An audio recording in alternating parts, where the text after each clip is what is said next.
सूर्यदेव कोपला. राज्यात उष्माघाताचे किती बळी? महाराष्ट्रात तापमानाचा नवीन उच्चांक. नागपूर शहरात विविध पोलीस स्टेशन हद्दीत तिघांचा मृत्यू उष्माघाताने झाल्याचा संशय आहे. सदर परिसरात 58 वर्षीय यशोधरानगर परिसरात 60 वर्षीय गणेशपेठ पोलीस ठाण्याच्या हद्दीत आस्था निवारा येथे वास्तव्यास असलेल्या 65 वर्षीय पुरुष बेशुद्ध अवस्थेत आढळले.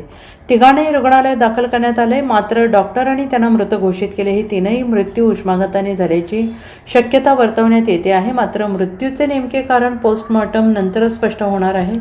यवतमाळ जिल्ह्यातील नेर तालुक्यातील अजंती पारधी बेडा गावात एका 6 वर्षाच्या चिमुकलीचा उष्माघाताने मृत्यू झाल्याचा संशय व्यक्त केला जातो आहे. या गावात पाण्यासाठी भीषण परिस्थिती असल्याने चिमुकलीला पाण्यासाठी अर्धा किलोमीटर पायपीट करावे जावे लागले आणि त्यानंतर तिचा मृत्यू झालेला आहे. त्यामुळे हा उष्माघाताचा बळी की पाणी टंचाईचा बळी असा सवाल उपस्थित केला जातो आहे.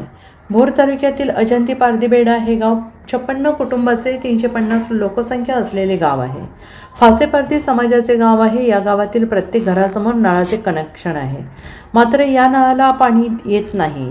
8 दिवस आड पाणी पुरवठा केला जात असल्याने इतर दिवस गावकऱ्यांना पाण्यासाठी अर्धा किलोमीटर पायपीट करावी लागते. याच गावातील अन्वी अनाडी भोसले ही चिमुकली दुपारच्या सुमारास आपल्या घरून डोक्यावर कळशी घेऊन पाण्यासाठी गेली, मात्र परत आली नाही. रस्त्यावर चक्कर येऊन पडून तिचा मृत्यू झाला. Bureau report SPN Marathi, Nagpur.